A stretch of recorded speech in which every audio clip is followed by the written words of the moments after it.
Removing things from your images is one of the first things that many people learn when getting started with Photoshop. However, I've got a couple of pro hacks for you that will turn your thing removal into thing removal on steroids.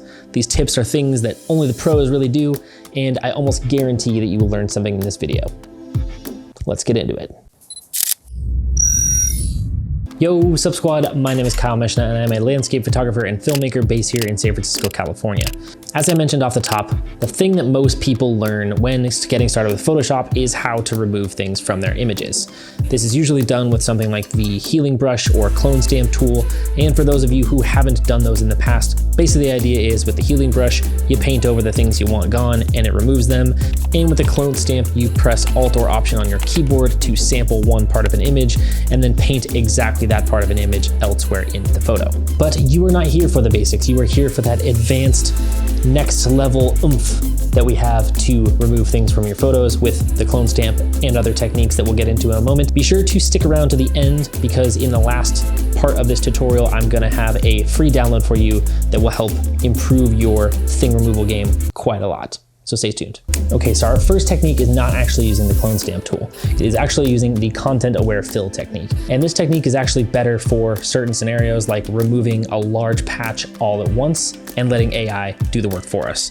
So let's jump into Photoshop here and take a look at this one. For our content aware fill, let's say that we want to remove this gross pile of sticks here. We can just use the lasso tool by selecting L on the keyboard or just clicking here for that lasso tool. And then we go up to Edit, Content Aware Fill. And what this will do is it will try to pick an area of the image that it thinks is similar to what you're trying to replace, and it will show that in green. If you wanted to remove part of that, you could just paint out that green with this little brush here, and it will sample that parts of the image. You'll already see the preview here on the other side that'll show you what that final thing removal or content aware fill will look like. So this looks pretty good. We can go ahead and hit OK. And we'll see here that it has completely covered up that part of the image. It has also created a secondary layer, so we can turn that on and off as we see fit. This is a very non-destructive way of removing those things. A bonus about the content aware fill is it can not only remove things, but it can also patch things in as well. So for example, on this image with these clouds, say we wanted to add in a little bit more cloud to get rid of this patchiness, for example.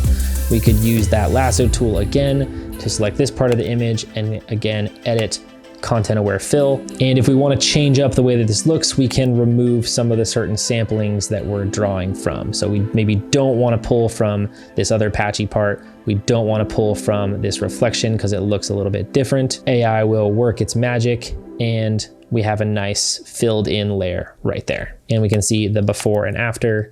We have filled in that patch of sky pretty quickly.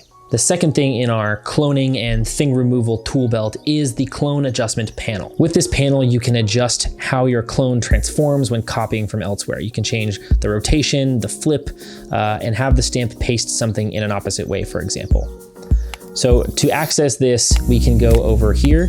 If you don't have it over here, you can always go up to Window and then click on Clone Source. From here, we can use this button to flip it. We can use this button to flip it the other way. For this first example, what we're gonna do is rotate our source.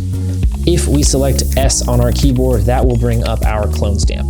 If we wanted to remove this moon, for example, we could hit Alt or Option on our keyboard to sample from here and then paste it over there. But you'll notice that if we paste it from over here, we start to have a little bit of a wandering line. So this line does not necessarily perfectly follow with the curvature of Half Dome. That is a problem. So let's zoom in a little bit further and try to sample this again. So let's go ahead and click for this nice even line here. But instead, let's change our rotation by a couple of percentage points. If we change it by a couple of percentage points, we'll see that we start to curve along with the curvature of Half Dome. So let's now curve it a little bit more, say to maybe 5%, copy from here, and look at that, we're curving right along with Half Dome, and we have a nice even line that curves perfectly. Let's say that we wanted to also get rid of some of this snow for some reason. If we were to sample from this part of the image and then try to copy that over there, the line just wouldn't really make sense because it's still going in the same direction. So we want to use that natural edge to set the edge for us. So if we set this to -35, for example, we could still sample from here, and then that curvature matches up perfectly, and we're easily able to sample out the snow just like that. This is super, super valuable and takes your clone stamps to the next level. So as you're going through this, I am super curious to know, what is it that you are most looking forward to removing from your images? Let me know in the comments below. I would love to hear what you're up to. Now, typically when I see people doing clone stamping, they're using a normal rounded or maybe a rounded with a feathered brush. However, there are a lot of instances where you might not want to go this route. And when you do go this route, it typically is pretty unprofessional. You can see, for example, when using this rounded brush, you can very clearly see where those edges are defined by your clone stamp. We can see these along the edge here. If we were to just copy and paste this over here, it would look pretty awful. Another pro tip, when doing your clone stamping, I like to do it on a separate layer. So we create a new layer, and then under the sample up at the top here, select current and below. So this will sample the current layer as well as the layers that are below it, so that you're pasting those onto a new layer above, and you can undo it at any time. So instead of using this rounded brush, as I promised, I have a free download available for you. If you click the link in the description below, you will download a textured bush brush. This textured bush brush is what I use oftentimes to do a lot of my sampling and my cloning. We can see here, if we go pretty extreme with it, you can see that it's not actually creating that hard round edge. It is kind of creating this textured look to it on the side as well. So of course, I'm not going to be sampling the road on the edges here, but in order to get this brush, as I mentioned, click the link in the description below. You can download it for free on my website. And then to import this brush into your own Photoshop, you simply click your brushes and then go to this settings icon, import brushes, and you can use it as you see fit.